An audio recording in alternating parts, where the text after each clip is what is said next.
Listen, Savannah, Savannah, Savannah. Hello, hello, hello. It's another Monday, y'all. It's another Monday. Hey, I'm about to play something. I want you to listen to this. This individual who I give a really, really hard time, a lot, said this reminded him of my service. I do not own the rights to this music. This is Whitney Houston's music, not Keisha Gibson Carter's.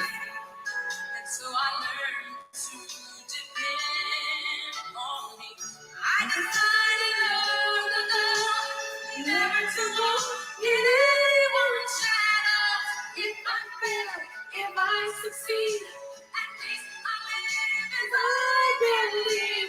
No matter what they take from me, they can't take away my dignity. Because the greatest love of all is happening to me. I do not own the rights to this song. I found the greatest love of all inside of me. The greatest love of all is easy to. Yes. Yes. Learning to love yourself. Listen, above all, above anything you're going through, love yourself. And anything anybody says about you should be none of your business.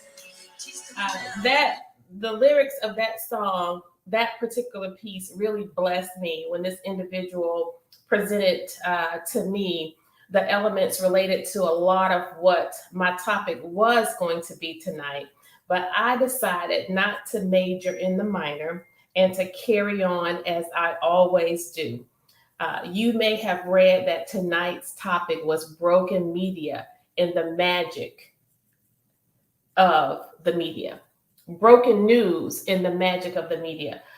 We are going to go in a different direction because I realize what's most important. And I realize that our media specializes in deflection and distraction, and I'm not interested in helping them fulfill their goals. And so what I will do is I will post at some point tonight, because this is not priority, the raw footage of the video that went viral. And that's the part that was dramatized. Mr. Moody and Mrs. Shaw, they took a point to actually add drama to the video. And so you will see in the raw footage that I have acquired, the body cam footage from the sworn police officer that's serving as the mayor's bodyguard, personal assistant, the person who fetches his food, as well as open his doors. We're paying this individual over $70,000. Our police department invested in his training, and this is how we are using his personnel in the midst of us being down over 100 police officers. Never in the history of Savannah has a sitting mayor had a personal assistant in the person of a sworn police officer to serve as a personal driver, so forth and so on. And so as opposed to going hard like the media does, I decided to carry forth with presenting to you the fact that tomorrow is an important day. The last couple of days, over the last week, has been important to our citizenry and our responsibility as it relates to voting. So we're going to be bringing to you a handful of candidates tonight, and we're going to be talking about briefly their plea for you to go out and vote for them, of course, but also just telling you a little bit about why they want you to vote. And then I'm going to be asking on behalf of the Gordonston neighborhood and some of our other communities, I'm going to be asking on their behalf that all of the candidates Our city ordinance says that candidates have 10 days to remove their signs from the streets of Savannah. Now, I can say this because I once was a candidate with a lot of signs all over the city. I hated that part of campaigning, littering my city with political signs. Um, our citizens don't care to see them after the election because we have another election coming up soon after that. So if your election is over, win, lose, we're asking that you remove as soon as possible all of your signs from right of way as well as private areas. That's on behalf of residents of Gordonston and all other communities throughout the city of Savannah. First up, we have tonight Mr. Clinton Coward, Libertarian for District Representative 165th. He is essentially just trying to fight to get on the ballot. He's trying to fight to get on the ballot, y'all. And before I wrap up with the candidates tonight, I also will be asking that you all stick around for a little bit because we were privy to the NAACP meeting this past Sunday, and they had as their guests the mayor of the city of Savannah, the current mayor. And I just want to do a little bit of a follow-up on some of the information he shared that was not so factual and honest. And so with that, I want to welcome again one of my favorite people and new dear friend, Mr. Clinton Coward. And so listen, Clinton is with the Libertarian Party. I am not, but I recognize that an injustice anywhere is an injustice everywhere. And we know that right now, our communities across the state and across the nation are under threat with regard to voter rights, as well as candidate rights, and those individuals who want to present themselves and exercise our American freedom to run for political office. And this gentleman has to take some extra steps beyond paying a fee and getting his name on the ballot. He is now taxed with a new rule from the Secretary of State that says he has to get signatures. He's going to tell us more about it. Go ahead, Clinton. Thank you for having me, Kesha. Pretty much an old rule that was re-implemented by the wonderful Georgia Secretary of State requires me to get 5%, 5% of the handwritten, not electronic, handwritten signatures of registered voters for the area or the office I'm running for, which is District 165. Now, what alarms people when me or one of my volunteers approaching their door is, well, outside of still being, afraid of COVID and exposure, people are not, comfortable giving their information, like their date of birth, what county they live in, their full address, which this petition requires them to do. Print their name, deliver a signature, their date of birth, their address, the county, and today's date, that we approach them. Some people think automatically that, oh, this means I'm voting for you. I like to make something clear. If me or any of my volunteers knock on your door, this petition does not mean you're voting for me. It simply means that you think I have a right to run for office. If I meet the criteria, which I did, I paid the fee and everything. So by signing this petition, you believe in true ballot access. You believe in fair elections where everyone who is qualified is allowed to run. So here are some other pitfalls that you may or may not know about. The District 165, well, it was redone in December. So we had nothing but an old registry list to go by before it was redistricted. Now the new redistricting voter registry list has been released 7 days to us. So we're having to go over the signatures we already have to see if they're still valid. You can imagine how many signatures are probably going to go in the trash and we can't even use. Now, after we acquire the correct amount of signatures handwritten. We're going to have to get them notarized and then, go to Atlanta and submit them to the county. So that's what we're dealing with in my campaign. We're just trying to get on the ballot. So we haven't even been able to run a real campaign where I can talk about my platform. Right. And that's what I find most unjust about this situation. And as I stated, injustice anywhere is injustice everywhere. And while I am not a libertarian, I do believe in our American rights. And when you see something like this happen to an individual like Clinton, we recognize that it could happen to any one of us or any party, depending on what side of the bed these individuals wake up on. And so, Clinton, what I want you to do is tell our citizens, our listeners, tell them the borders of the district that you are running in, as well as how they can connect with you to give their signature. And this is my second or third time having you on since you first learned of this plight. And so we want to introduce Miss Dee Hagler, Hawkins Hagler, who is Dawkins Hagler, who is running for Secretary of State to address these very issues.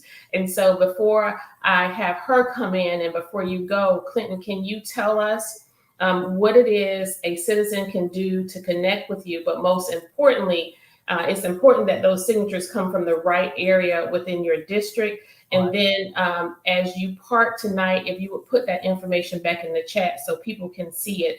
And you need these signatures by what date? The date is, I think, July the 6th that we have to submit all this material. Okay. And the area that I think is in the district now, say redistricting, is all of Thunderbolt Island, pretty much all of downtown, part of Wilmington Island, not all of it, and just a little bit of Midtown.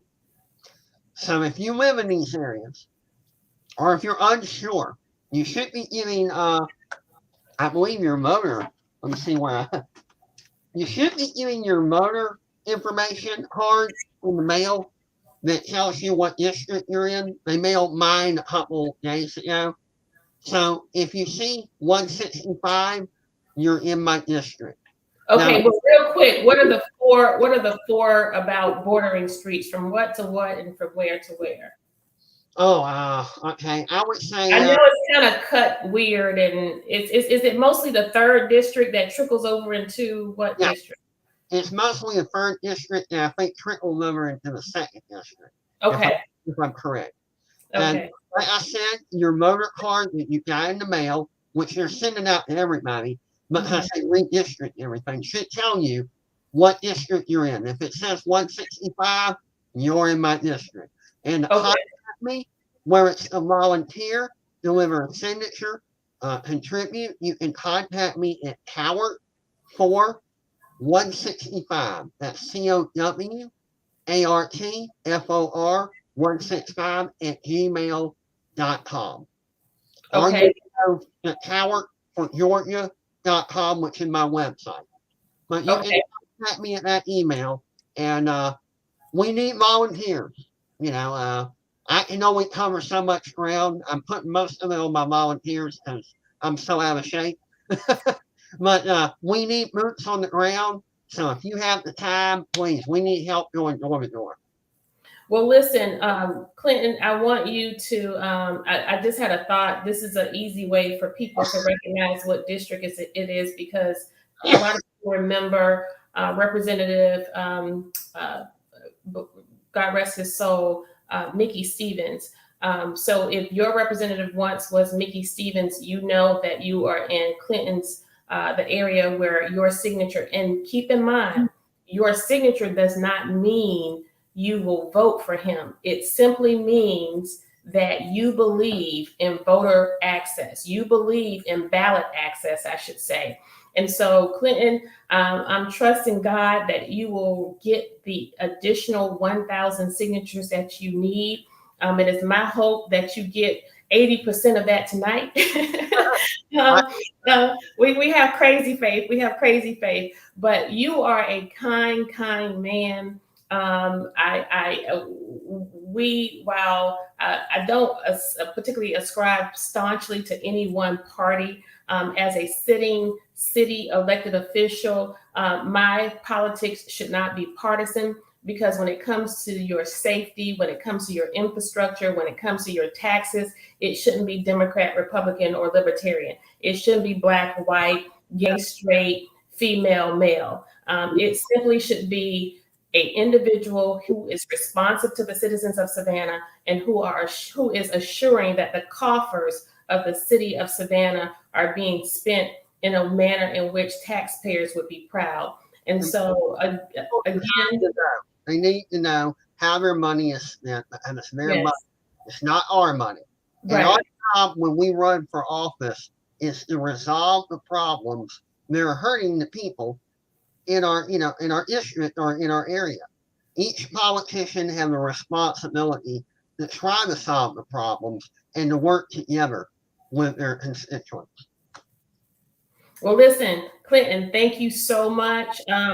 Feel free to hang around in the chat and respond to any questions anybody may have of you, but also use that chat to continue to make your appeals and acknowledge where you can connect with those individuals to gather their signatures. I hate that you have to go through what you are going through, but we're hopeful. And we are grateful for this ATR platform that provides us the exposure.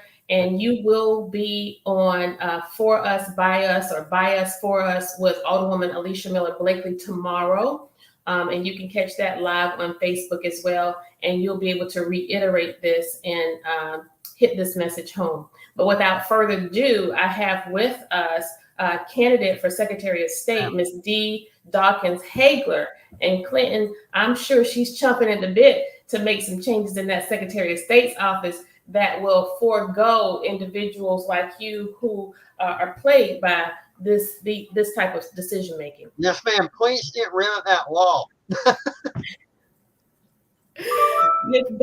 Dawkins Hagler, how are you? I'm doing well. How are you all tonight? We are great. And listen, I know you are working hard, and tomorrow is the day. You are Clinton. Her field is full. Her field is full of candidates for Secretary of State. But I believe you are the only female in the race. No, there's one other female. So there's 3 black men, myself, and then an Asian woman. So there's 5 of us in total. Okay. Well, listen, this is the year of the woman, so we are encouraged and hopeful that you will make it over. Tell us a little bit about yourself, your platform, and I deliberately scheduled you all in this way because I wanted you to weigh in on the situation with Mr. Coward as well. Thank you. Before I go into my background, I want to talk to him a little bit about the law in Georgia so people can be aware of how this operates. So if you are running for a state constitutional officer and you are libertarian, you do not have to meet the criteria of 5%. So in Georgia, you have 3 different types of ways that you fall up under running. You have political parties, political bodies, and then you have independent entities. So the Libertarian Party is considered a libertarian body as opposed to a party. Under Georgia current code of law, only the Democrat and Republicans are considered a political party. Now, if you are a libertarian or any other group, you have to go before your convention, and they have to decide who will go forth and do the nominations for many of your seats. However, in the situation of a state rep or congressional person, you do have to meet that 5% threshold. But if you're running for a municipality, you nonpartisan race, you do not. So it's real tricky. And I don't know. And the law, let's be honest, the law was written so that Democrats and Republicans could have control of the system in Georgia. I mean, that is why it was done that way. And that is a form of voter suppression. And it does keep good people from running from office. Even though I'm a Democrat, I feel like you, Alderwoman, that people, whoever you are, should be allowed to run under the same guidelines that everyone else runs under the Democrat and Republican Party. So we do have an unfair advantage over those who are not Democrats and Republican, and that is something that the General Assembly has to change, and codify in law. So this is something that I would suggest to Mr. Coward and all of those others who are listening, that we start saying to the General Assembly, why don't you all consider, especially the Savannah delegation, please consider changing the law so that everybody who meets all the other qualifications can run for office in the state of Georgia, other than those who are seeking a constitutional office or a nonpartisan municipal office. But if I would say, but if it were up to me, I would make sure that you could, that anyone who wanted to run could run for office. Thank you very much. Mm-hmm. Well, thank you for weighing in on that. And so now tell us a little bit about yourself, your bid for Secretary of State, and your motivation for jumping in this race. Thank you so much. So I'm glad to be with you all tonight. I am Dee Dawkins Hagler. I live in Lithonia, Georgia. For all of you all that is going up 16, then you're hitting 75 south, and you're turning around on I-20, and that will get you to Lithonia, Georgia. I have lived in Lithonia for 20 years, and I served 9 years in the Georgia General Assembly. During that time, I served as chair of the Women's Caucus and chair of the Legislative Black Caucus. I have always been in a leadership position. When I first got to the General Assembly, after serving a few weeks, almost a month, they promoted me to be the assistant deputy House Whip in the General Assembly. And so I've always served in one capacity in some type of leadership position. And so I'm originally from South Carolina. My background is in political science, which I received from the South Carolina State University. That is where I met my college sweetheart, who is my husband now. We've been together now 32 years. We're married 29. We have 3 children ranging in age from 20 to 30. We have 4 children, 2 grandchildren. We left South Carolina State, went to Kentucky State, where both of us received our masters again at the same time. My husband is actually active duty military right now. He's a colonel in the United States Army. He is stationed at Fort Gordon in Augusta. And so I spent a good bit of time between Lithonia and Augusta with my husband, where he is the deputy commandant for the Cyber School of Excellence. Prior to that, he was the chief of cybersecurity for the entire United States Army Reserves, working out of the Pentagon. And so that's my personal life. In my real life, I'm a political science, a human resource manager, nonprofit executive, and I've also been a grassroots organizer from the time I was in middle school. I've been working on campaigns. I've been a voting rights expert, worked in corporate America as well. And so I uniquely have all of the qualifications to fulfill all 5 divisions of the Secretary of State's office. So those divisions are elections, which is number 1, which is one that everyone talks about, corporations, licensing, security and exchange, and then nonprofit and charity. So those are all 5 divisions of the Secretary of State's office. And I am the only candidate uniquely qualified who has experience in all 5 areas and could hit the ground running on day 1 to execute the duties of the office. Exciting. And tell us this. This is a statewide race. How daunting was it for you to jump into the race? And you just got started in March. Yes, it was very daunting because I was not going to run this time. I ran in 2018 and came up short. But I've been pushing the Secretary of State's issues ever since I was first elected to the General Assembly in 2008, because during that time we had Karen Handel was the Secretary of State, and they had just started purging people from the voter files, saying that they were just trying to clean it up and make sure that, only those who were registered voters in the state of Georgia could actually cast votes. And then they started doing a lot of stuff with voter ID and the like. And so I started putting people in the races and helping people in 2010. And so from that time, I've just seen it go downhill because I told everybody we needed to be proactive versus reactive. And now we see where being reactive has gotten us. And so it's very daunting because you have to understand that Georgia has 159 counties. And each county is responsible for their own elections, even though the Secretary of State is the chief elections officer. Every county has their own, which is governed by their own board that's appointed by most counties. Is one seat is appointed by the Democratic Party, one by the Republican Party, sometimes by the Superior Court judge, some by the delegation. So it just depends on which county you live in and how that operates. We have seen over the last couple of years many of the laws that have been passed that throws things off. And so this position is very, very intense, because in Georgia alone, we have over 1 million businesses that are incorporated with the Georgia Secretary of State's office. So it's a huge undertaking. And so when you're talking about over 11 million people in the state of Georgia, 159 counties, you're responsible for every single person who has an incorporation and professional licensing. So yeah, that's what I was going to say. Can you just break that down for us, just to let us know exactly? Because a lot of times when we think about the Secretary of State's office, most people just think only 501c3, and then some people just think that it's just for voters and registration issues, but it encompasses so much more. It's a huge job. Huge.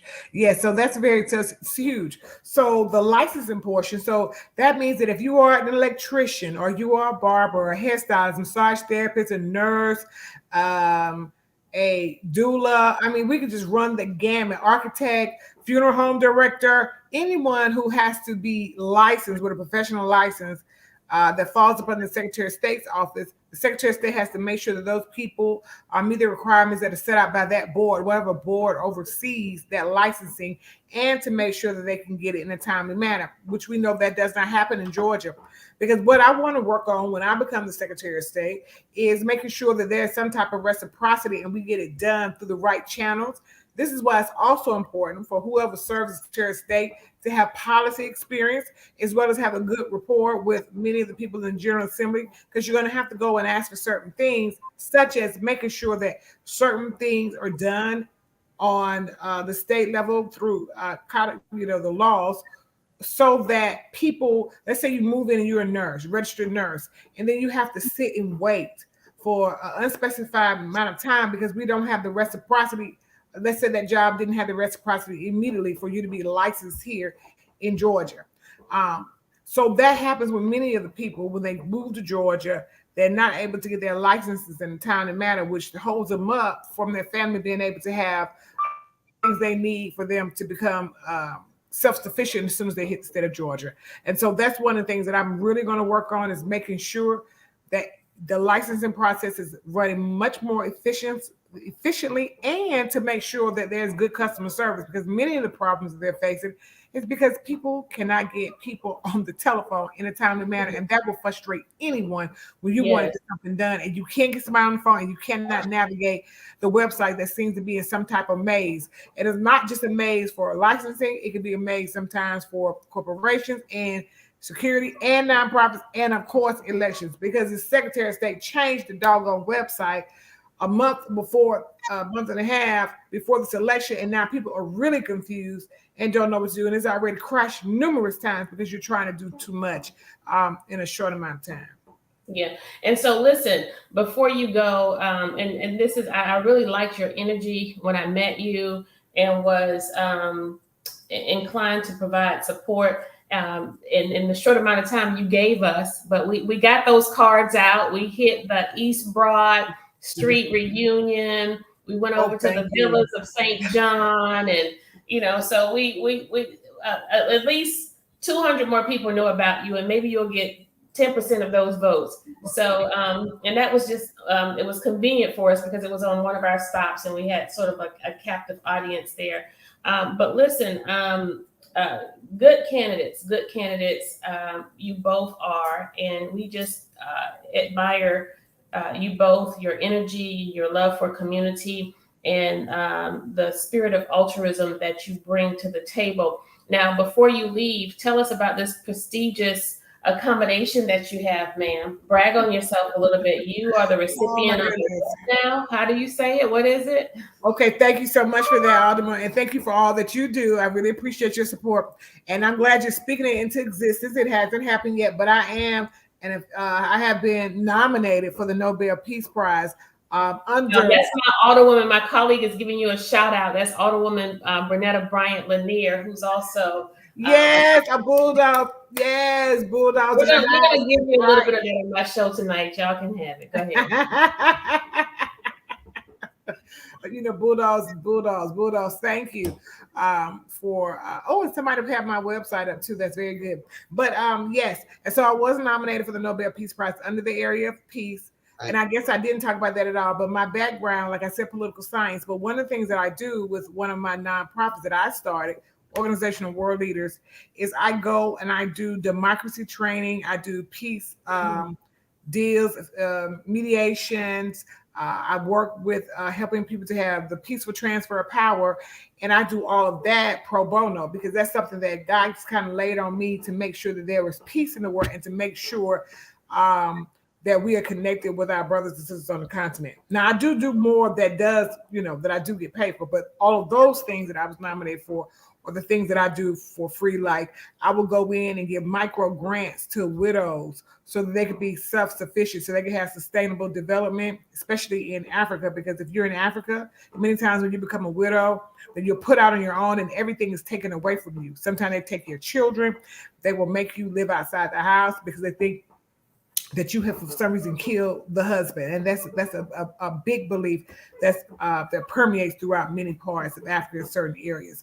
And so they're on their own sometimes to fend for themselves. And so I make sure through a book that I read with some friends, it's called Empower Her. We take the proceeds from Empower Her and we give micro grants to women to start businesses in Africa. That's one of the many things, but yeah. So thank you for saying that. Well, thank you so much, and we appreciate you for coming on tonight. We know that the rubber is about to meet the road. Tomorrow is Judgment Day. We wish you well, and Clinton, I wish you well, and you gathering those signatures. And so the web addresses, yes, all of that is in our chat, and you all can feel free to engage with people while we're online or even after we leave. So thank you so much for joining us tonight. Miss Doc, I always want to say Hawkins. And people do it all the time. It's something about that D and the H and the alliteration. Right, all the time. Right. Well, we appreciate you, Ms. Dawkins, Hagler, and Mr. Coward. Thank you both so much. Thank you. Okay, so do we have our next candidate on? Hey, I'm on the Kesha Gibson Carter show. I made it. Oh, stop. Listen. Thank you so much. Thank you so much for stopping in. We wanted to give you an opportunity to have a place in this space and to let your face and your voice be known. We have been knowing you since I first became elected and just admire your stick-to-itness and your tenacity. I can't remember exactly what office it was that you ran for the first time around. Nonetheless, we connected during that time and you left a great impression on me. And now you are running for state senator for Georgia State Senate District 2. Okay. District 2 covers Greater Savannah, most of Savannah, Port Wentworth, Garden City, and Thunderbolt. So it's a pretty wide position. The office that's currently held by Dr. Lester Jackson. So I'm honored to be in this race. And so tell me this. What was it that caused you to gravitate to this Senate seat? And I want to make mention that there's another candidate in the race, Mr. Derek Mallow. And both of you guys, I think, are swell gentlemen, and you made it very, very difficult for me. So outside of giving you this space in this place, just tell us about what it is that you're looking forward to, and what was it that caused you to gravitate toward this particular race? Wow. So as you alluded to earlier, I originally ran in 2020 for the county commissioner seat, District 7. That's West Chatham out here where I live. We ran a great race. I ran against a 20-year incumbent, and we had great numbers there. And I've always had a passion for politics. I was never a public servant. I mean, it's instilled in me, even as a young adult, you know, through through my family involvement in the community. And I took a leap of faith, got into a race, again with a twin-year incumbent. We actually had a great showing, but I fell a little short. Fast forward to this year, something that, you know, I looked at the state seat. I got into it because I have a vision for this area. I have a vision for, excuse me, to write a lot of legislation around our social justice issues. So whether that be healthcare, voting rights, you know, how we invest in our youth, public safety, you know, income, if you look at wage in our state, we are far behind.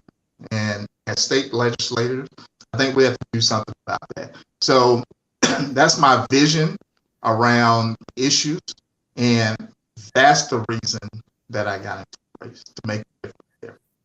Well, it's really good to hear you say you have your eye on issues related to our youth, our health and safety, Yes.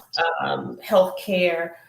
Those are all very important issues, and we need someone who will be carrying the water of the citizens and not the establishment.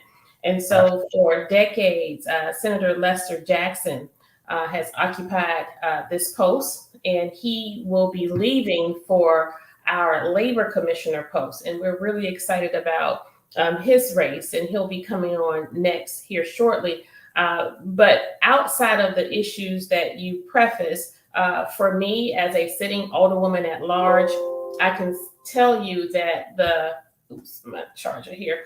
I can tell you that the most pressing issues for us, where the Senate race is concerned, give me a second here. Where the Senate race is concerned is the hotel motel tax and issues related to our charter.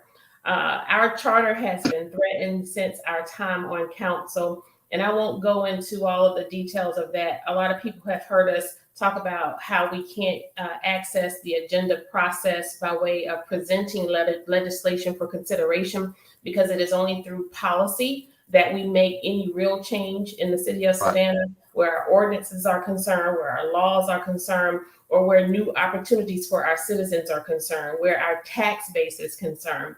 And so big, huge is the hotel motel tax. It has been probably one of the most contentious issues on our council among the members.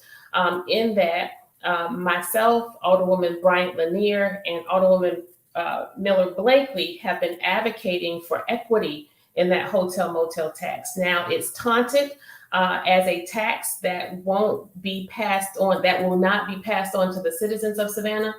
It will be imposed on people who visit here or who tour here. Nonetheless, we recognize that that tax would actually yield an additional $65 million in revenue to the city of Savannah. However, the citizens would not feel and be able to touch that, but for the tide and the trail, the Tide to Town trail, right? And so Senator Lester Jackson was very, very instrumental. And I think he will probably, some of his greatest work will be marked by the decisions he made where that hotel motel tax is concerned, and that he himself, as well as myself and the other alderwomen, were most concerned about equity. If we were not able to invest in the people whose backs the hotel industry is built upon, whose backs our entertainment and our tourism industry is built upon, we were not inclined to support it. And so I want to know from you, for as much as you know about the hotel motel tax, where will you stand? Because it will come up again. Man, great question. I felt that Senator Lester Jackson, it took a lot of courage for him to do that and to push back on that. And you know, the tax itself isn't bad tax. Most of the cities have. I think the question comes into play. What about the allocation of money? Right. Where is that going? So that standpoint alone, I think he was right. We need to revisit that, make sure that it's going back into the community. I mean, we have this community here, the backs of our frontline workers. When you speak of hotel workers, restaurant workers, you know, city workers, all of that, we take care of the city. I'm very passionate about our frontline workers. I manage these individuals every day, and we have to do everything in our power to take. So we need to look at the tax. I believe it's a good tax, but we need to make sure it's going in the right right pocket, so to speak. So that's my thought on it. I don't have a problem with that, but we need to make. You sound like Mhm. quite possibly, if this decision were to come before you, if we are not happy with the division of the resources, we may be able to persuade you to stand on the side of not us, but on the side of the people. I will stand on the side of the people. You can mark this interview for that. Yes, Absolutely. sir. Well, Absolutely. listen, before you leave, why don't you tell our listeners how they can find out more about you before tomorrow, and what is it that you want them to do? Well, you can find more about me by going to my website, vote for FOR, orlandoscott.com. And I need you to vote. I need you to go out tomorrow. Your vote is your voice. Make sure you get out, and if you haven't done so already, exercise that option. I need you to vote when you see District 2 Senate seat, Orlando Scott. Make sure you check my name for that. And I promise I will be your ears, your voice in Atlanta during our next session. And thank you again. Bless you. Thank you so much for having me. Well, bless you, sir. And we want to thank you for, the one word that I think of when I see you or hear your name is steady. You are a steady guy. And we appreciate everything you bring forth to our community. Thank you so much. And you have a good night. Thank you. You too. And feel free to engage in the chat. Listen. We have heard from a handful of intrepid candidates, and we are hoping that all of the individuals who have presented themselves for service, we pray that things come out in a manner in which you desire, and that's of course to win. While we don't have a dog in the fight, we do say kudos to everyone who presented themselves for service. I know oftentimes we make what we do look easy. It's not easy running.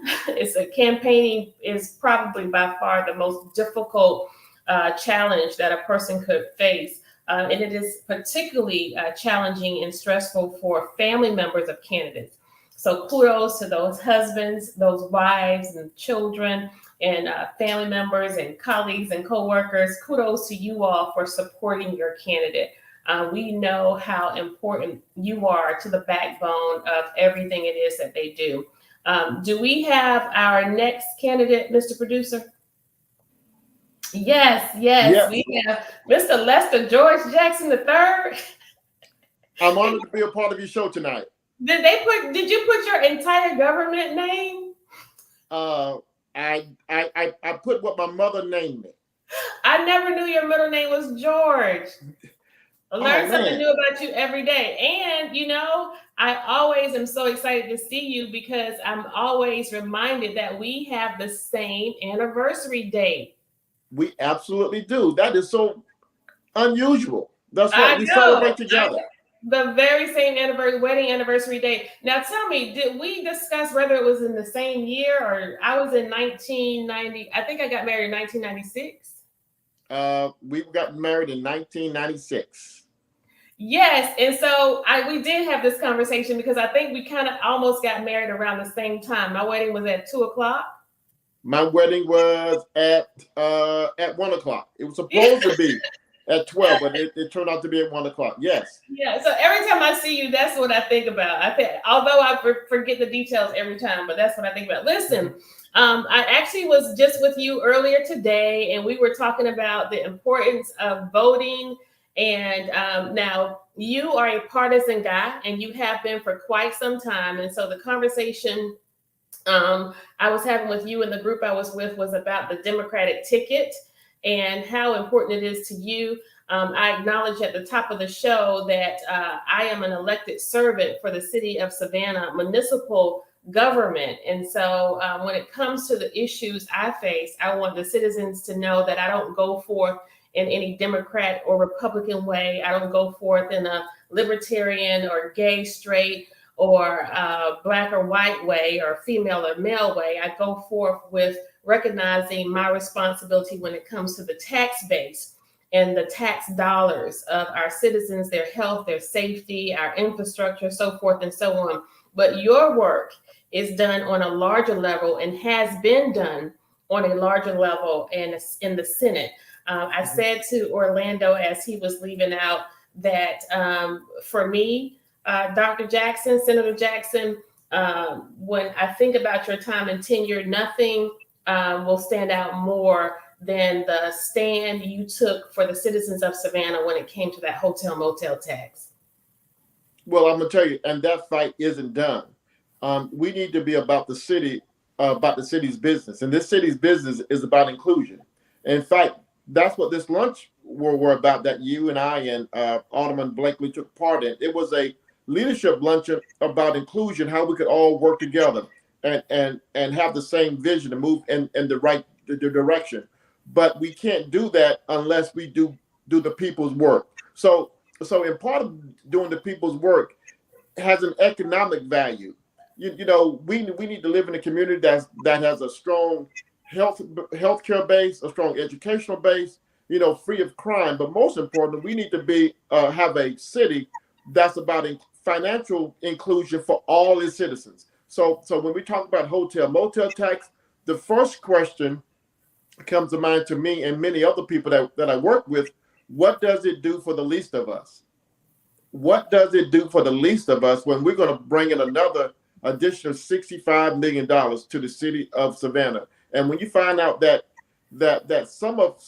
a group of people, a segment of people, but not everybody's been included, it's time to step back and look at where we're going as a city, where we're going as a community. And Ms. Gibson, you always talk about the 65 million, but that tax base is more than just 65 million.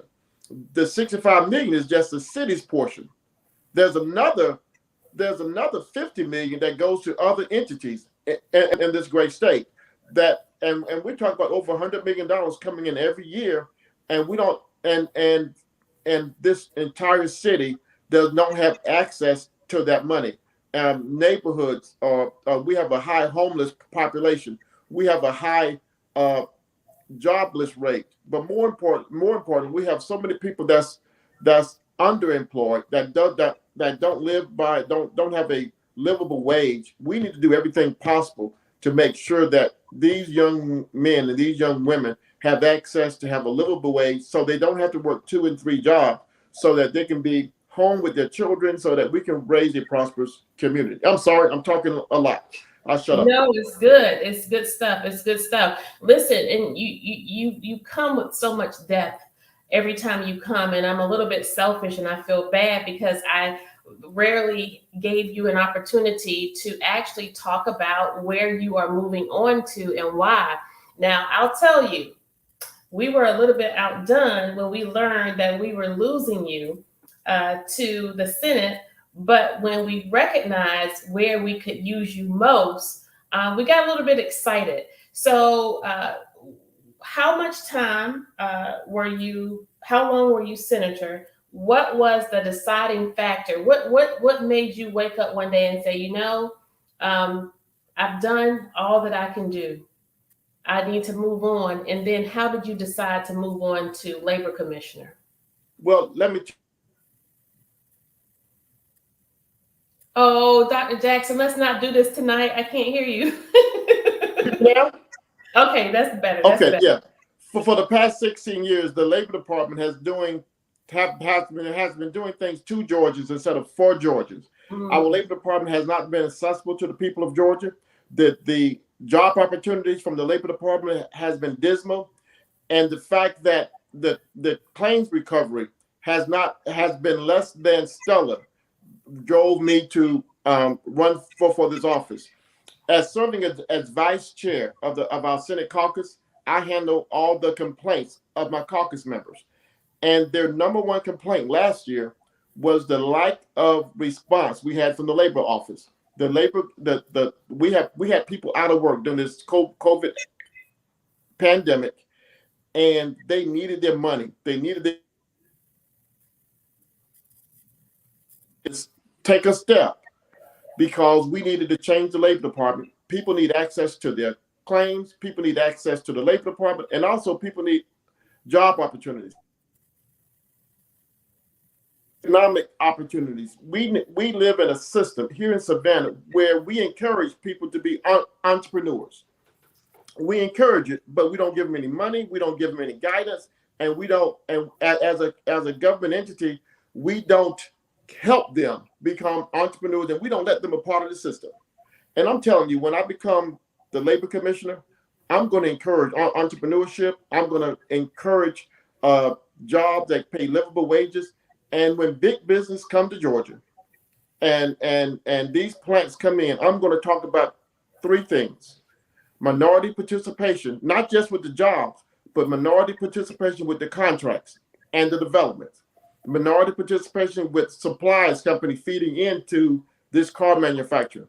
But more importantly, we're going to talk about livable wages for the citizens of this community, because we need job opportunities and we need to have a trained workforce. And I want to be the labor commissioner that actually train the workforce to work for this car company that's coming in, because this is the best opportunity in the next 10 years that people in this community can get access to these great jobs. And when this car plant is manufacturing, it's the labor commissioner that's going to be responsible for training people. And I'm not going to be about that. I'm not going to be a labor commissioner that's going to bring in other people from other parts of this country to take those jobs. I'm going to train folks right from Chatham County, right from Savannah. The people I grew up with, they need access to those jobs that's paying $25, $35 an hour. And you know, when I think about your transition to labor commissioner, I described you as a person who has depth. And that's what I feel like you will bring to the role most, in that a lot of what you did and do in the Senate will be transferable and useful as labor commissioner.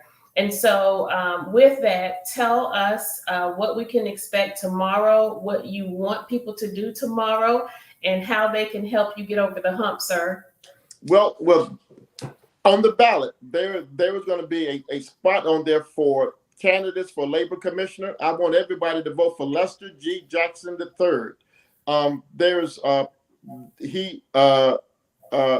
best candidate for this job. I've been in the General Assembly 20 years, but more importantly, I've been chairman of the Georgia Legislative Black Caucus. I'm the one who put the Martin Luther King Monument on Capitol grounds at our state capitol. But more importantly, I've shown my leadership ability here in Savannah and under the Gold Dome. And this is a season for proven leadership. We need somebody who's going to stand up to folks and be in office for the right reasons. And I'm going to stand up, speak up, and back it up by bringing jobs not only to Savannah, but this entire state. So vote tomorrow from 7 a.m. to 7 p.m. Lester Jackson, Lester for Georgia. Google me. Thank you very much. And I saw you today. Was the first day I ever have seen you with tennis shoes on. So are you in work mode? You going to be going for the next 24 hours, sir? What is that all about? We probably won't get any sleep until this time tomorrow. We're working all night, working all day. We're going to make some stuff happen. We're going to change Georgia. And I know you're nonpartisan, but we're going to change Georgia blue. We're going to bring a governor who understands that the least of us need our opportunities, and that's going to happen in November. But she needs a team. Stacey Abrams needs a team, and I'm going to be a great part of that team. The second most important office in this state besides governor is the labor commissioner. So please vote for your homeboy, Lester Jackson. And you know, Dr. Jackson, I don't feel like I'm putting you on the spot here, but I would be remiss if I did not ask you about the role unions will play with you as labor commission. Well, I think unions in our state has been shut out and not involved and not been involved at the table. You know, I've been a great ILA supporter, a great supporter of the Carpenters Union, a great supporter of the Central Labor Council. Labor is so important, not only to Savannah and Chatham County, but this entire state and this entire country. We wouldn't have a 40-hour work week if it wasn't for labor. We wouldn't have health care for all of our citizens if it wasn't for labor. We wouldn't be talking about a livable wage if it wasn't for labor unions getting together, talking about job ready first. We wouldn't be talking about apprenticeship programs if it wasn't for unions stepping up. So I have much praise for the unions. The reason we are a proud state and a proud country is because organized labor got people together to fight for the least of us. So I'm proud that both my parents were proud union members, and I follow that same tradition of being a strong union supporter, but also knowing that unions provide the opportunities for all of us, whether you're a union member or not. Unions provide opportunities. Yes, sir. Yes, sir. Well, thank you. So do you have any endorsements you want to boast of? Any big endorsements you are proud that you were able to secure? Well, yes. I've been endorsed by the Georgia Georgia Teachers Educational Association. I've been endorsed by several ministerial alliances and unions. You know, the Carpenters Union, the Electrician Union, the local ILA, I've been endorsed by so many fine people and so many fine organizations. It is just overwhelming sometimes. I was just looking back and looking at the list of people and organizations that's endorsed me, and I'm just so proud that that people believe in me and my mission and my purpose that much, and I am ready to move Georgia forward. So I'm just happy. But the Georgia Association of Educators, the largest union in the state of Georgia, was the first union to endorse me and got behind me, and it's been overwhelming ever since. So I'm just proud to say that I am endorsed by so many people, but it's not me, it's the mission and the purpose of moving Georgia forward, and I'm the best person to do it. Right. Well, listen, you're getting a lot of love in the chat. So if you or your team want to engage with people, put more information to let folks know how they can connect with you, how they can find out more about your campaign. And Miss Betty Jones acknowledged that she worked with your mom, and I believe her name was Annie. Miss Annie. Miss Annie Jackson. She's still with us, right? Yeah. She's still with us in spirit. She worked with so many other teachers and so many students. I'm just proud that I had a mother and father that guided me in the direction for public service. But more importantly, I'm just so proud that I live in a community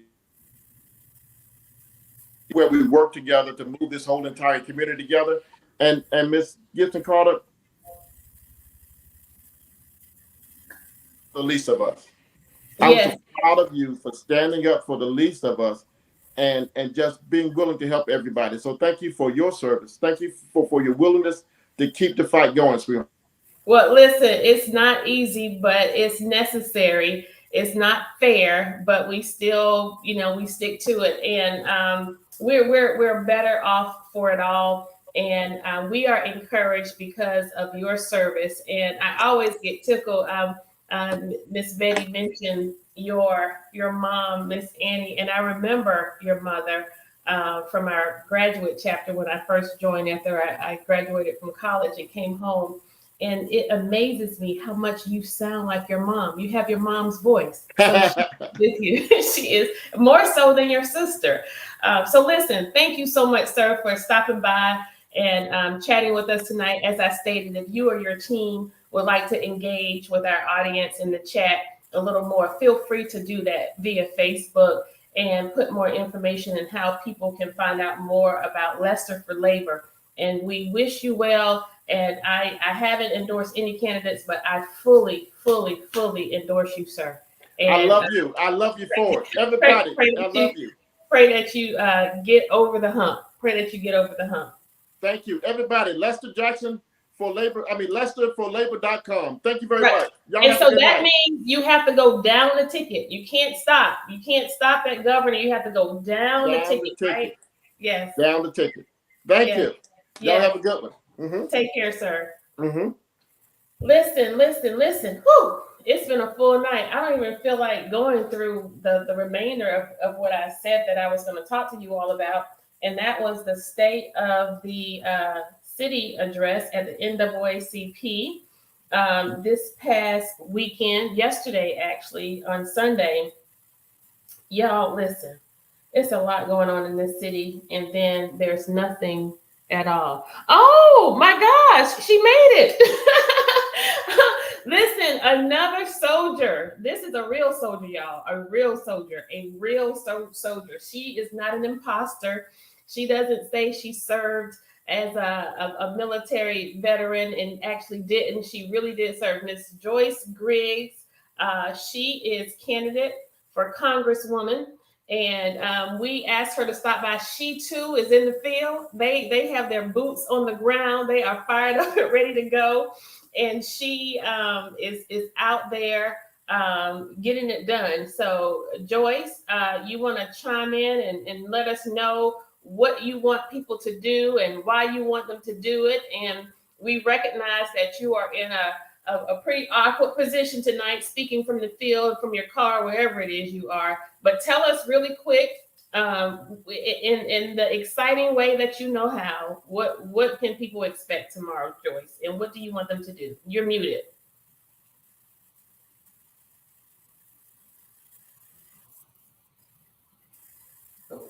You're muted, Joyce. I'm sorry. Can you hear me now? Yes, ma'am. Yes, ma'am. Okay, great. Yeah, listen, we're on the road coming back from Baxley, Georgia. And actually, I need the people to get out and vote for Joyce Marie Griggs for U.S. Congress, 1st Congressional District. As some of you may know, there's 2 other ones in there. And unfortunately, one of them is claiming to be a civil rights lawyer, which is a civil rights lie. He's got a commercial running on WSOK saying an award-winning civil rights lawyer. That's a lie. Because when I practiced law, I had cases representing the plaintiff, and he was representing the corporations or the companies against people of color. So he is not friendly to Black issues or civil rights issues. So please don't be fooled by that, okay? But in any event, I need you to get out tomorrow, vote for Joyce Marie Griggs. I'm the fighter for you. I won't back down. I promise you, I will deliver for us, for our people. Too long we've been thrown to the curb, and you got somebody that's willing to stand up and fight for you. You have a champion on your side. You have someone that would articulate your needs in Washington. So I need you. Get out and vote tomorrow. Joyce Griggs, tell any and everybody that you know, you need me in Congress, and I need you. Thank you. Well, listen, Joyce, one thing for certain and 2 things for sure, you need energy and you need effort. And you have both, ma'am. You have both. If you're going to be in D.C., if you have any aspiration to serve in Congress or in the Senate in D.C., you have to have tenacity. And there's one thing I can say about this little woman. She may be a small piece of leather, but she is well put together.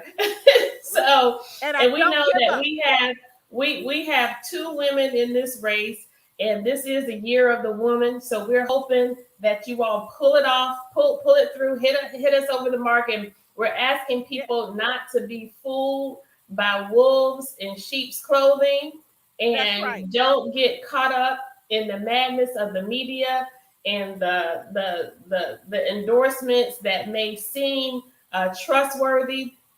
We ask that you do your research. Look at who's done the work. Look at whose name you've heard in the community and make your choices based on that. We recognize that individuals are serving in a way today in these elected offices where they're gaslighting the people.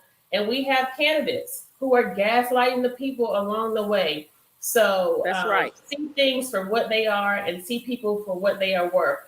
Joyce, thank you for stopping by. It's a pleasure to give you this space in my place to Thank you let so people much. know that you are running for congresswoman, and we've never had a female before, right? No, we have not.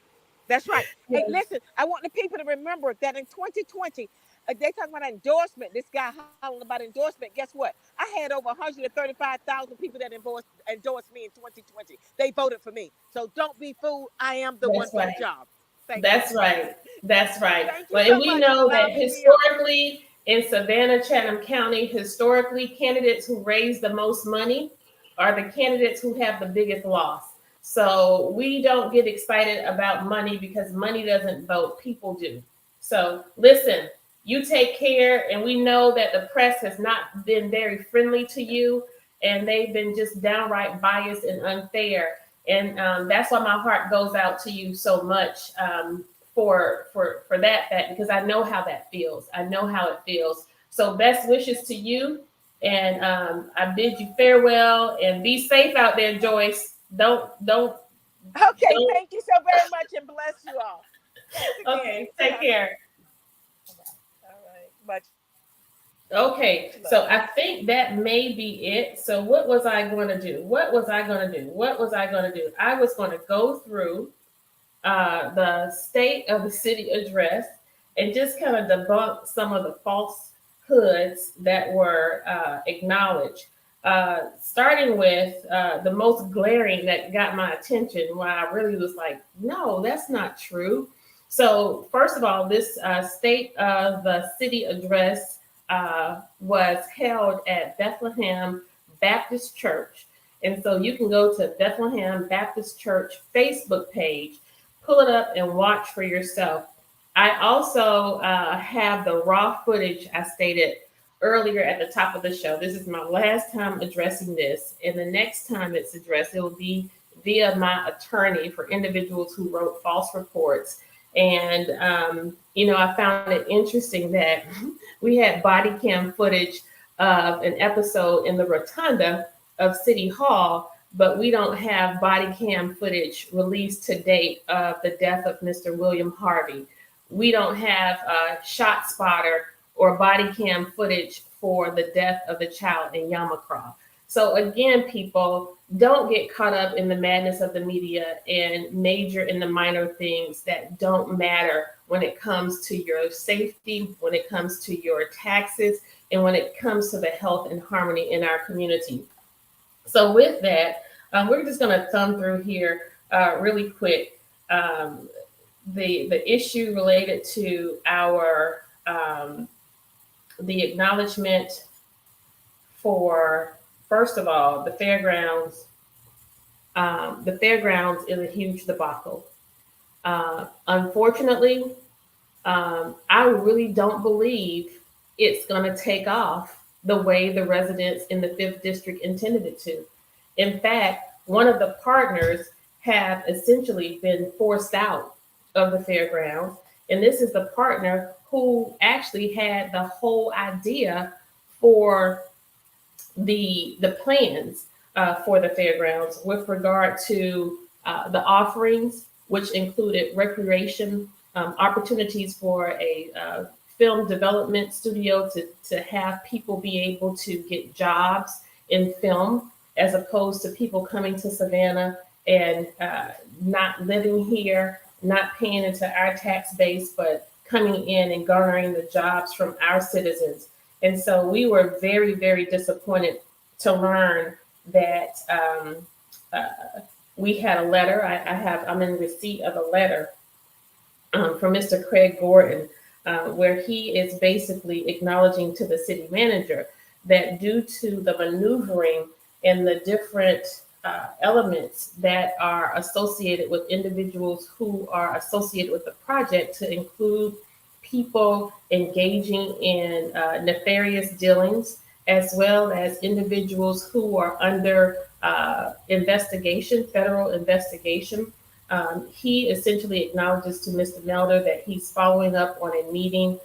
This letter sets out the position of the local group that previously has been affiliated with P3 Partners in connection with accepted proposal and plan for the fairgrounds development. The local group includes Statewide Healthcare and J. Craig Gordon and Sylvester Gould, and collectively the local group, Patrick Shea and Gunn Meyerhoff Shea, and lead designers for the project, are affiliated with support of the local group. The local group owns the majority of the interests in the entity that was 50% joint venture partner with P3 Partners in connection with the project. In light of the development and concerns about P3 Partners, the local group is no longer willing to proceed with the project in any agreement with P3 Partners. Now, he's saying that he's not willing to proceed with this P3 partner because of all of the issues that now surround this group. This group has done work in other cities or has petitioned to do work in other cities, and those other cities or that other city has broken ties with this individual because of those dealings. But we here in Savannah, for whatever reason, are keeping with this. Now, you all may have heard, you may or may not have heard, this project, this fairgrounds project, has been an issue or a project of interest since our arrival on council. It was the first line of business presented to us by Dr. Estella Shabazz. It came upon us with such desperation. She was motivated to take us to Atlanta to meet individuals who we later learned would become a part of this project. And as a result, I was in position to recuse myself and or acknowledge it to the city manager, Michael Brown, at the time, and recently Jay Melder. According to them, there was nothing wrong with us being introduced to these individuals, despite the fact that I thought that there was an unfair advantage. I was inclined to move forth with my vote for the project in its scope because the residents of the 5th District. If you check my record is always aligned with the voice of the people. Even when I didn't want to do it, I did it for the voice of the people, knowing that something was going to go awry. Because when I started to see the usual and the unusual suspects who are now associated with the group, people who were making up businesses to be a part of the group, I thought, oh my God, what's going on here? Then I saw folks joining and forming ranks and alliances who had never had anything to do with each other before. Yes, I knew something was wrong. So again, this individual, J. Craig Gordon, is essentially asking to break away. Now, I received this letter and I'm thinking, oh my God, why are you not a part of the project? So when I got this letter, I called him and I said, why did you decide to back? He said, I didn't back off of the project. I just said that I was not willing to go forward with this individual who had all of these nefarious accusations against their person.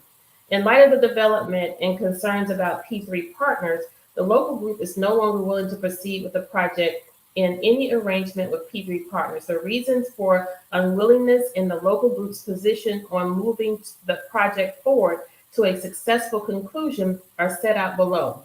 So if he's saying these and he's acknowledging his concerns, to include a copy of a news article on the indictment that alleges fraudulent schemes. Further, it is our understanding that P3 Partners has acknowledged to the city that Mr. Nielsen remains active with P3 Partners, but P3 Partners apparently has promised that he would not be directly involved in the project. He goes on to say further investigation revealed that nonprofit P3 Partners affiliate that P3 Partners proposed to use in connection with financing for the project Municipal Development Foundation is defunct. It lost its federal tax exempt status for failing to file tax returns for 3 years. It also has failed to maintain active status as a legal entity. So it goes on, and I can share this with anybody who reaches out to me. It's pretty lengthy. in terms of the scope and the depth. But again, this is a project that the mayor reported in the state of the city address that was successful without any mention of this. I'd like to show y'all my phone without any mention of that, right? The other thing, the Duran Avenue project is not successful. The Duran Avenue project, right now, the residents of Poplar Place, they do not know, they have not been communicated with fully and openly and honestly about how that project will affect them, whether adversely or rather help them. And so we know that almost 2 years ago, we signed off on a $1.2 million request for some study. The Duran Avenue project has been a project for as long as I can remember. And to date, we still do not know how the Parkers, the Chick-fil-A, and the Starbucks will fold into whatever is proposed for the Duran Avenue project. So again, anything associated with not being fully transparent, recognizing that the residents have major issues about what has and what has not been communicated with them. So we again want to keep this project honest and recognize that residents of the 5th District are concerned about the little communication and the substance of that communication. Again, the impact that the Parkers project will prove for the area, the Poplar Place neighborhood feel as if they are under threat. And again, there is no accurate information, and we have no information related to the $1.2 million we signed off on over a year and a half ago. So again, not very factual, not very forthcoming. The arena, the arena was presented and taunted as a successful project. This is the same arena that doesn't have a certificate of occupancy to date. I believe it's called provisional. This is the same arena that has not passed our own fire code. Our fire marshals haven't even signed off on it. So if you have a business or have built a home and you don't have a certificate of occupancy from the city of Savannah, you can't move in, you can't operate. But we are operating the arena. And so I'm glad he mentioned that the arena is on schedule and on budget, which means the rumor that I've heard that over $10 million is due for work still to be complete, and that request is supposed to come before council. I guess that won't happen because he reported yesterday that it's on schedule and on budget. So I won't be voting for it if it comes before me. The mayor also failed to mention that $19 million of your SPLOST dollars is invested in grass and dirt for parking at the arena. Much of that expense is in the form of us having to mitigate the property. $19 million of your SPLOST money is being invested in parking at the arena that we will not own after development and after mitigation. We won't own it. It goes back to the rights of the property owner, who the mayor also failed to acknowledge that we have been paying a monthly expense to the tune of over $60,000 a month for parking to this individual who owns the land, and we haven't used it. No, that wasn't mentioned. It was said that over 75% of the contracts are minority. Well, if you are counting a contractor multiple times, it would probably be 75%, but it's more like 50% if you do a person-to-person head count. When you look at operators versus the building and development, what I want you to know is that individuals who responded to the request for proposal for this arena project had to acknowledge a 25% minority participation rate. And in acknowledging that, they became the winning bidder, only to falter on the minority participation after they won the bid. And individuals petitioned myself, Alderwoman Blakely, and Alderwoman Lanier to fight to gain access for the work that the developer won only because of their person. And so we again want to make sure that you are getting information honestly and correctly. And that information that you received yesterday was not honest and it was not correct. We further took issue with acknowledgement that the most glaring was this weekend we received an alert acknowledging that a woman was at the top of the bridge, the Talmadge Bridge, and we had to provide rescue service. Well, the mayor sort of put out there and bragged about our behavioral health unit and stated that the behavioral health unit provided assistance in helping to rescue the woman. And it was simply not true. And I knew this straight away because I received this alert over the weekend. And the last time I called for support for a friend who needed help, I requested the behavioral health unit, and it happened to be on a Saturday. And I was told that the behavioral health unit officers don't work on the weekend. Well, if 10 times out of 9, well, 9 times out of 10, I should say, if there is an issue with behavioral health, it's probably going to be on the weekends. That was the first lie I noticed. One of the most glaring for me was the response the mayor gave to crime. And it was disturbing because we kind of glossed over all of this outreach and support that we're given to every other group and represented demographic in our community, except for African American men and boys who are down on the streets.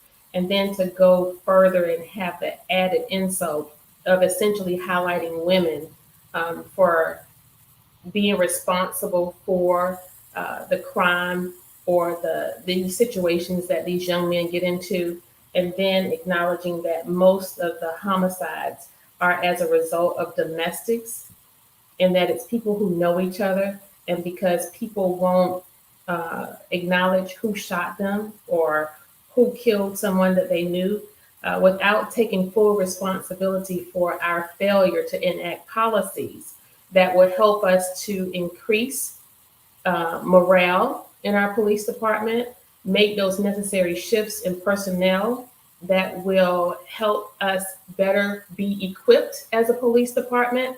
And then as a community, what are some of the policies that we could have initiated, that we have failed to initiate, that help our vulnerable communities who these crimes are happening to?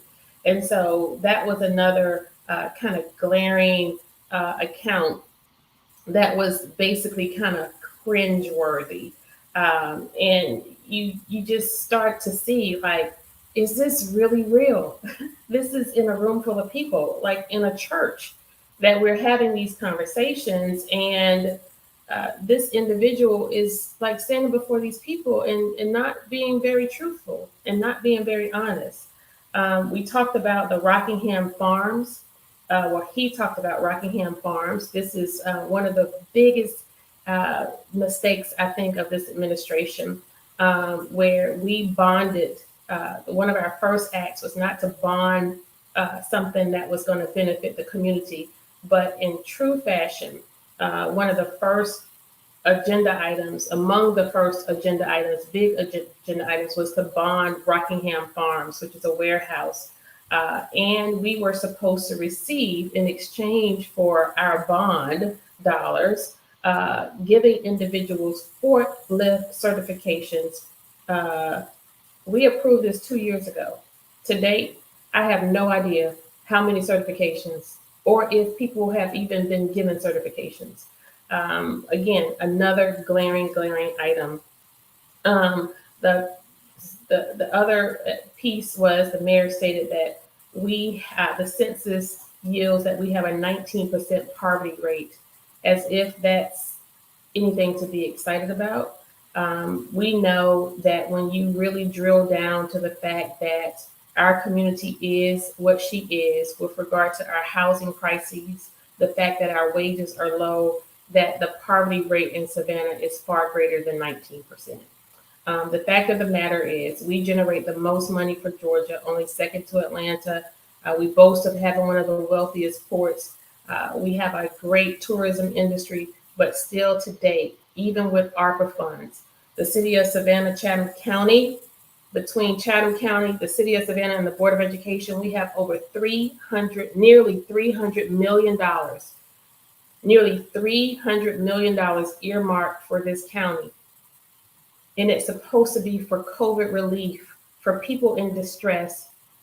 These funds have very limited restrictions, very limited restrictions.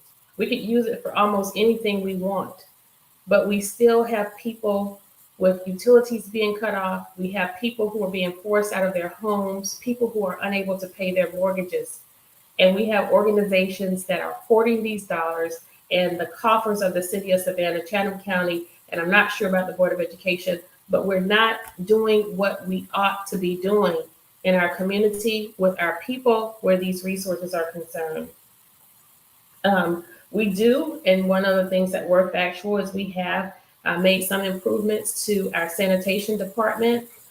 We are hopeful that with the changes in the administration, as well as the new equipment, that people's recycling will be picked up on time and often.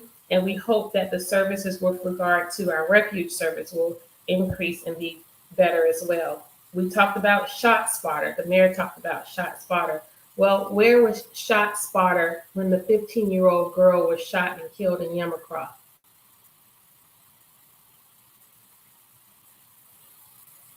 Two weeks ago. Did Shot Spotter capture that? I think the story goes the mom actually found her daughter. And it took more than a few minutes, more than 10 minutes, more than 15 minutes for the police to come. Neighborhood safety engagement is what the mayor acknowledged in response to the heavy crime that we have going on the streets of Savannah. I'm not sure of this statistic, 16 homicides in 2022. And again, acknowledging that most of these homicides were domestic. That's simply not true. We want to let moms know and grandmothers know who were highlighted as being responsible individuals, that we know that the pain and the stain that remain with you after the death of your loved one is great and it's real.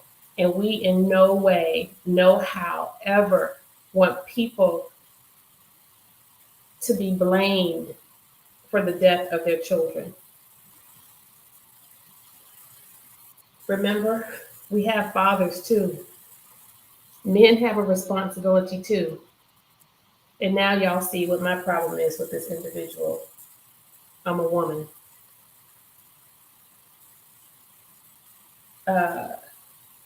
We heard him blame the state of Georgia on issues related to the number of guns that we have on the street. Our police recruitment, while it's down everywhere, as the mayor acknowledged, we know that there are huge problems and issues within our police department with personnel that is a great contributing factor to the morale problem. We have multiple letters and people are documenting it in their exit interviews. I think it's not factual and not fair to our current police officers who are still trying to get through in this department to say that the recruitment issue that we have is as a result of it being down everywhere. Officer involved shootings. As a leader, when you have a problem, you acknowledge you have a problem. You be honest about the problem because that's the only way we are going to solve it. And the honest truth about officer-involved shootings is that we have far too many young, inexperienced police officers on the force who are left to their own devices. We have less and less, fewer and fewer seasoned police officers training our new police officers.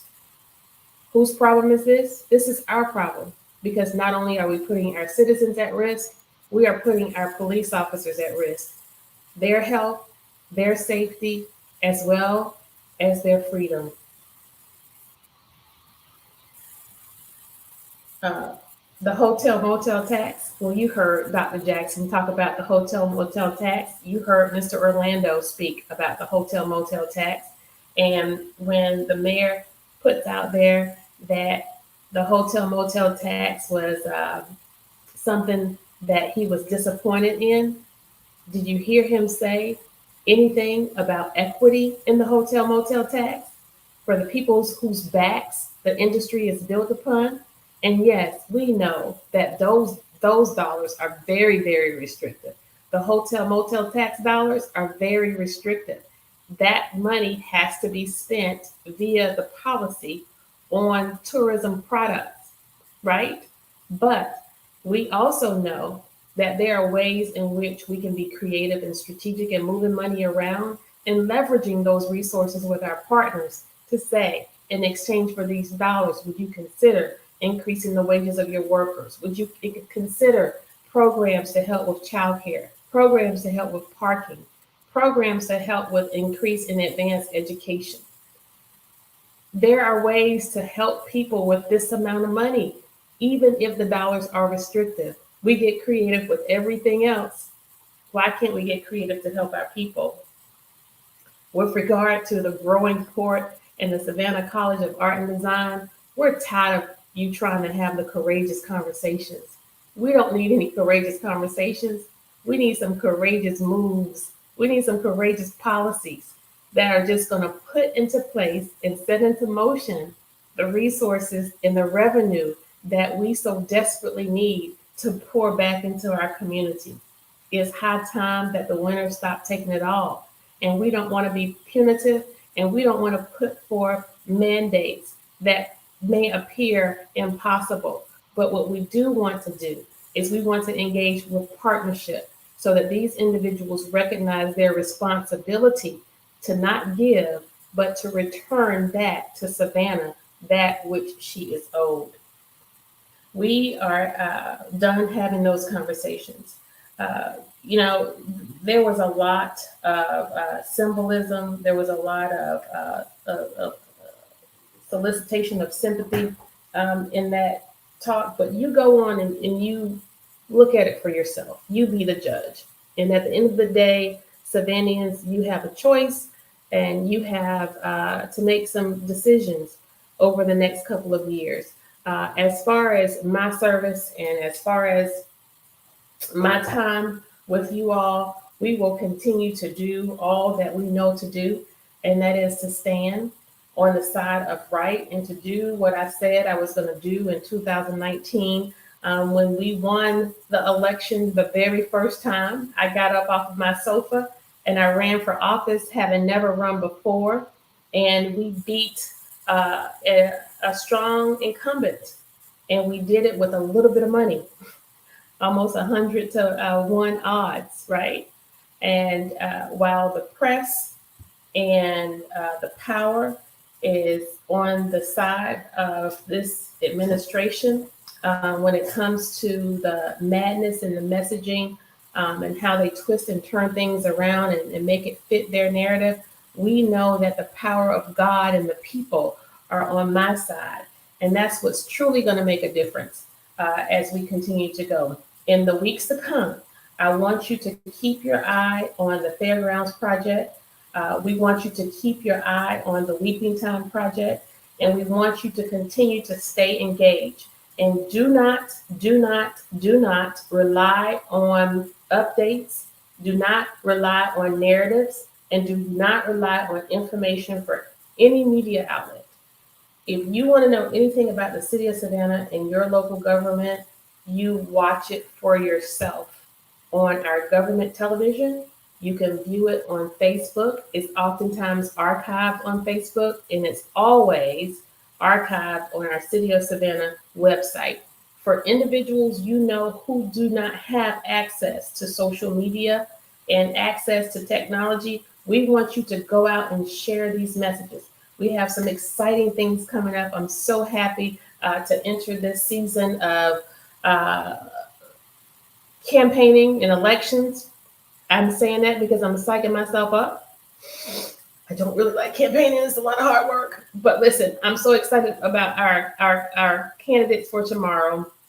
And it's going to be an exciting day. Lots of them are having watch parties. So go to your favorite candidate's website page, call them, look them up. They will definitely need your support. It's a very nerve-wracking process waiting for those numbers to come in. I want to say thank you all of my faithful viewers for watching and sharing. I want you to make sure that you share this particular show, because we're going to post the live footage from the body cam of Mr. Billy Gray, who should be using that body cam out in one of our communities where we have high crime, but you want to put it on me, which is fine. It's okay, whatever. But we want you to share it. We want you to also share it because of the content and information contained on our candidates. And y'all remember my dear friend, Mr. Clinton Coward. Again, you don't have to vote for him, but if you live in the District 165th, he just needs your signature to get his name on the ballot. He's just fighting for his rightful place. So remember all the candidates who were on our show tonight as you go forth and vote tomorrow. We appreciate you. And as always, I love you, Savannah. Have a good night.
I like that.